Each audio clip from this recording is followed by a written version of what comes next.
Hello Manchester Academy, Miss Tregelles here for day 3 of the Manchester Academy virtual reading programme.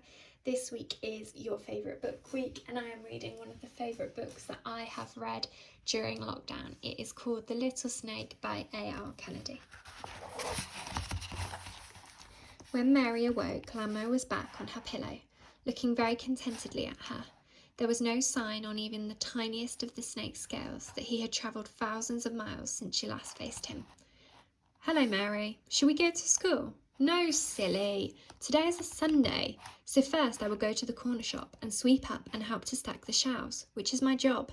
Then after lunch we can walk along the Grand Avenue and eat ice cream. I'm allowed to eat one ice cream paid for out of my wages. My parents need the rest of the money since things have become so difficult in so many ways. And sometimes I get to take home dented tins or broken packets.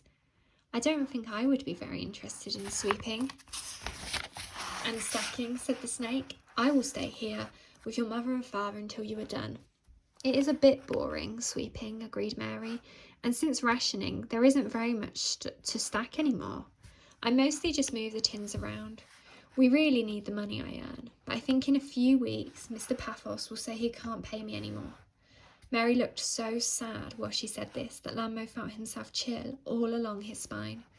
Although this taught him a little more about love, it also made him become sad himself, and the idea that his head hurt and that his eyes stung.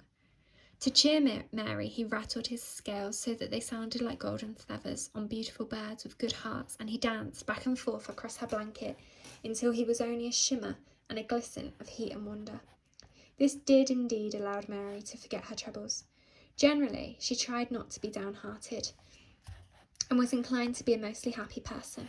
And of course, as the snake could taste, she was in love with Paul, and this lit and warmed a space in her through and through in a manner which kept everything but the cloudiest of thoughts at bay. So after a breakfast of porridge made with water and some tea without milk, Mary went off to Mr. Paphos's shop. Lamo stayed in the cramped living room, resting along the top of a skirting board and pretending to be a length of spectacularly long wiring. Mary's mother and father cleaned up after breakfast and then sat in silence on their couch. They didn't notice the snake at all, partly because they were grown-ups and partly because they were both staring straight ahead at something they thought they could see in their future, something which they didn't like. After a while, Mary's father held his wife's hand and Mary's mother leaned her head on her husband's shoulder. It will be all right, said her mother. In the end, maybe, said her father. Neither of them sounded as if they believed this was true. The snake found that he wanted to stand up as tall as he could and to become awe-inspiring and to announce, "You must go at once to the land of Perditi, where I know you can be safe, for as long as you live. You must listen and go today, or maybe tomorrow morning, and you must take with you only what you can carry for a long, long time without getting tired. Your city is too sad now. Your kites hardly fly.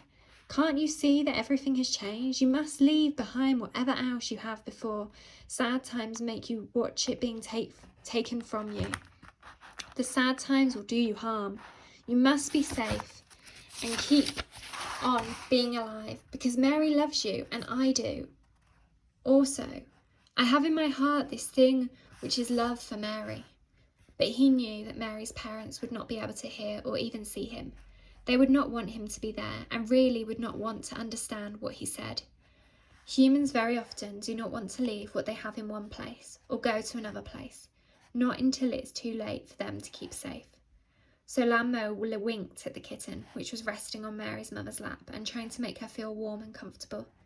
The kitten jumped down, pom-pom-pom-pom, onto its soft pink little feet and followed the tempting flicker and wriggle of Lamo's tail. And they played together in the tiny garden until both of them were not thinking of anything at all apart from having fun. Sometimes, when there is nothing else to do, or nothing that can be done yet, it's best to be happy with friends and to let this strengthen your spirit. When Mary arrived back from work, she was rather dusty and tired, but she was holding a package of broken spaghetti, which made almost everyone delighted. Lamo was not fond of spaghetti because it allowed humans to look as if they were eating tiny snakes. Father hugged Mary and mother hugged Mary and father, and secretly, all the while Lamo had looped himself around Mary's throat like a necklace, so that he could also share in the so many hugs and so much smiling about a small amount of broken pasta. He found it remarkable that humans could persuade themselves to keep going under almost any circumstances, and that they were very willing to be joyous and courageous. It was a shame so many of them were so stupid. Okay, so we're going to stop there for today. Come back tomorrow for day 4.